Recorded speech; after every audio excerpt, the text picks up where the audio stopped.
Okay, Shane. The last part of the questions from the floor, we've rattled through them so fast that I've got to actually ask. Now, there's a guy on Twitter that continually goes on to me about being a Freemason. And I've told him on my mum's life I'm not a Freemason. I don't know what his Freemason. beef. I don't know what his beef is with Freemasons. Apparently, he says Tony Carr. Anyway, he's asked a question about Freemasons, and I can't find the question, but it's probably something along the lines of, do you think all the Freemasons in racing should come out and not expose themselves, but let themselves be known? I mean, is there an influence in Freemasonry and horse racing, as far as you know? No, I wouldn't. I don't know what the exact definition of a Freemason is. Well, it's not me. It's definitely not you, Simon. No, I heard the lads talk. I heard Chris Poole talking about it one morning on his Spaces on Twitter. I think there's a lad coming on accusing him and Johnny of being Freemasons. But Could well be the same fella, because there seems to be only one obsessive Freemason person. Yeah, they were having a good laugh at it anyway. I think it was just something to do with that they had the game wrapped up and they were putting people away with information. I don't know, I could be wrong, but isn't the only connection I have racing Freemasons isn't Michael Stout? He trains out of Freemason Lodge. Is he a Freemason? I don't know. It could be the name of his stables is Freemason Lodge, as far as I know. He didn't name that by accident. Maybe this guy will get. Maybe drop a quick message to Michael. Sir Michael, yes. Sir Michael, he might be able to answer a bit better for him. Excellent. That's a good pointer. Thanks very much. I'm glad I got that cleared up. Whew. Right. Keep on punting. Would like to know. There's a few questions here. 3 questions. So, what are your memories of Newbridge Dog Track? Did you hone your skills laying greyhounds back there in the day? No, all the memories were good. I'd been very young when we were going out to the dogs years ago. It was a good grounding to see how a small betting ring operated, and the way the punters. Then I still remember all the punters that'd be going, all the bookies. Friday nights there, the big charity nights, big crowds, great atmosphere.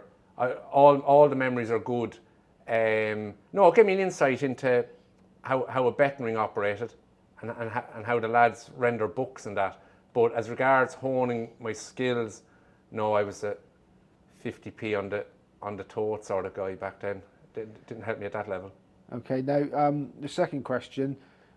One of my old bosses, when he was looking at the paddock, used to put NPC next to a lot of horses, no possible chance. Okay. He wants to know what makes you put a line through a horse straight away as having no possible chance. I won't put a line through them straight away until you've just put them through the process. But if a horse just doesn't tick one box for you going down through it. Now, I'm characterising that on your open handicap race. Maidens and all that, you can't put lines through horses and maidens easily. But in a race, say an older horse handicap, they just mightn't tick one box for you, and on that basis, they're very, very unlikely to win. Now, and sometimes they're horses that might have ran well the last day, so they're not going to be a 33 or 50 to 1 shot. They'll be priced up on the last run, but overall, they just to set up the track, whatever it is, they just don't tick one of the criteria. They come up at 0, and at that stage, they're the type of race. Then you're looking for an angle in, because you probably have a 6 or 7 to 1 shot that you're saying to yourself, statistically now this is a 33 shot, and that's part of the process of finding something else. But if you can find 2 of them in a race, you'll definitely have a bet in the race. So you will. They're as important as finding the one with the best credentials, finding the ones that have the worst. And how many runs would a horse have to have before you categorise it as useless? But I suppose it's a useless in its grade, I wouldn't class them. And every set of circumstances can give even the most average of horse a chance. But if you're looking at a horse coming from a small outfit and have had 4 or 5 runs in a handicap off the basement mark, you can be pretty confident they just don't have the ability to win a race going forward. Okay, so how do you price up novice races or beginners with little to no form to go on? On the flat, is it? He doesn't. He doesn't. I suppose Specify. it is, yeah. No, with great caution.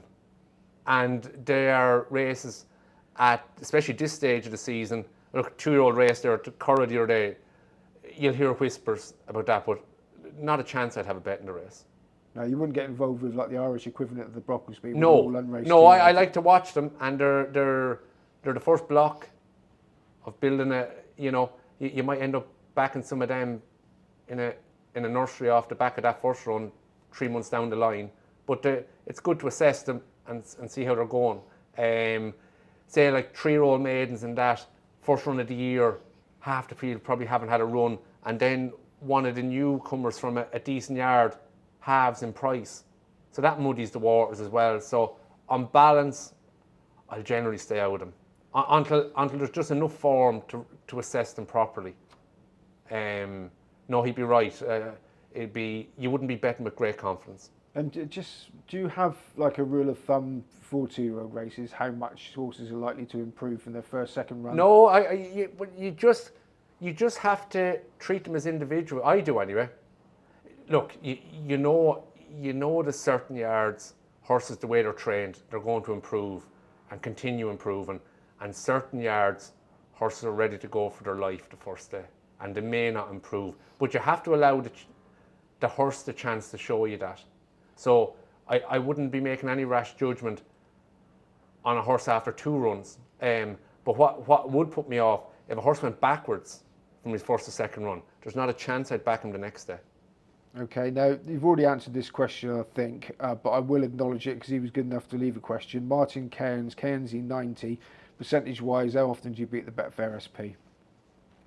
I genuinely don't know, and I'm sorry now, I can't. As I say to you, you'll remember them, but they'll only come back to your mind the next day that horse is running, be a good memory or a bad one if you get it badly wrong. But I just don't keep that sort of data, to be honest. And this is a similar thing. Ernest Young, do you bet 2-year-old, 3-year-old races, and how do you find an edge with so little data to go on? You sort of covered that. Yeah, it's very difficult. There's just too many unknowns. But at the same time, I'll always go through them and try and price them to the best of my ability. And you're learning about them, and then watching the race, it's another block going forward. So look, it's all good practice doing the races. Even in your heart, you're probably not going to have a bet in the race, but you're just learning something new every day about them. Okay, this is the final question from the floor, but I've got one I want to ask you myself in a minute. This is from Steve B. the Shunter. How long did it take you to build up a feasible bank in order to be a pro punter for a living? And have you ever completely blown a tank since? Well, I was before I end up going on my own, and this would be probably something that younger lads now, or younger people starting out, just want to dive in 2 feet first and be a professional punter. They probably, for a start, you probably need to take a step back and a deep breath and just remember the fallout rate from it. Like, there's so few probably end up sticking at it, and the first bit of advice would just be patient, let it happen. I had 10 years full employment within the industry before I went out on my own, but even at that, I had the security of a good 3-year contract, that if things went wrong, I had that as backup. So when I started out initially, yes, I was punting, but that wasn't my main focus. The main focus was that the clients got a good service. That was more important to me than winning gambling, because that was paying the bills. I can remember it, and answers the question, I can remember it like it was yesterday. And these are the honest figures, because I can only speak for myself. I was only after moving into a new house. I know I joked about it previously, I had a mortgage.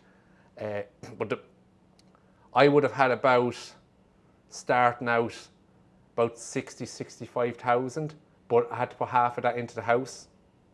And so the first day I sat down, I remember I still have the book at home. I used to back then I wasn't great with Excel. I actually had it just in a big A4 book, and my bank starting or tank, and it was everything. As I said before, I didn't split them.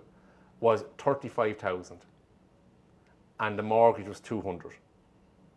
So that was 6 times. But I had the safety net of the job, and I went from there.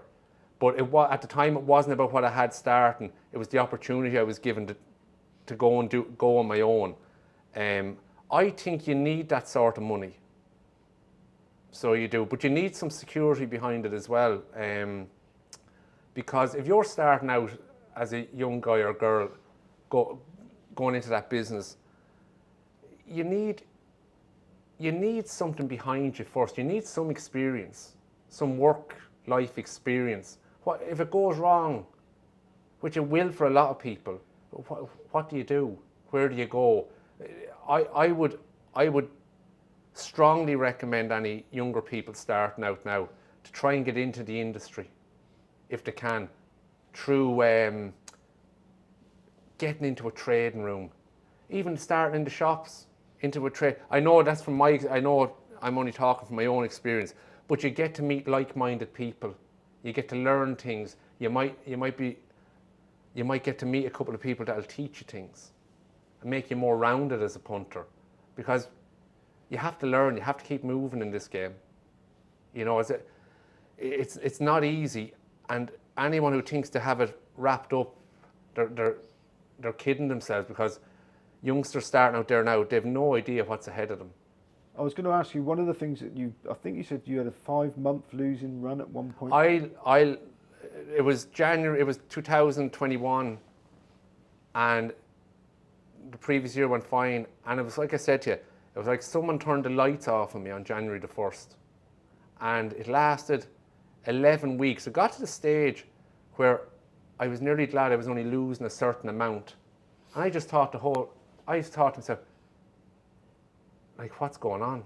But I mean, does it start to make you doubt your own ability? I mean, how many months could you stand? It definitely, yeah, of course. I don't think, it's like everything else. You can't lose something you've built up over years in that short space of time. That's not possible. So you have to, in the back of my mind somewhere, I believed I would turn, but it was so vicious, and over such a long period of time. I was like, there were bad days, and that will happen no matter how good you are or who you. That's going to happen. That is going to happen. So it is. And what if that happened to me at the very beginning? You'd be questioning yourself, and to Steve's part of the question. No, I never bust the bank, but I don't think I would have been the type of character that would have come back if I did. I would have just probably had a look at myself and just said, you're not good enough. And I would have went back into employment. I know people, you've read story and you'd hear people that have gone broke and came back. Obviously very strong-minded, great characters. I probably wouldn't have had that strength of mind. I would have been too scared to probably try and go again. Okay, I've got one final question for you. It's topical. Recent weeks, months, there's been a bit of a craze for young lads filming themselves having big bets on short-priced horses. You know, grands, all that. What you've just said about losing runs and that anybody can have a losing run, what sort of tank would somebody betting in those sort of figures need, and what would your advice be to somebody that thinks it's a good idea to? It's not a good idea. It's not a good idea to be betting in those amounts. Like anyone that's doing that, it has their own agenda. So and good luck to them. But if you're going to be if you want to be a serious punter going forward, you probably need to earn your stripes first in your own way. Just to give yourself a chance to build up the confidence that you're ready to go out on your own. But if you're a young person in your 20s, there's no rush. I didn't walk into the trade room in Powers till I was 28, and I was a greenhorn. I knew nothing. So there's loads of time. There's no need to rush it, but you want to get into the industry in some way if you can. And I presume it's not as easy as just getting into the industry, but I think it'll be a massive help. You learn off older people that have been there and done it, and you'll have a wage coming in. You don't need that pressure when you're so young. It's a long road as a so-called professional punter, and it doesn't end. It doesn't end. Like, I know what's ahead this year for me. There's going to be good and bad. You're going to feel, desperate at times, great highs. It's like night follows day. I'm going to have bad runs before the end of the year, but you're just trying to beat the system over time. Brilliant. Well, Shane Reville, great advice there. Appreciate you coming out the shadows once again for us, and For the last time. yeah, thank you. Thanks, Thank you very Simon. much. Cheers.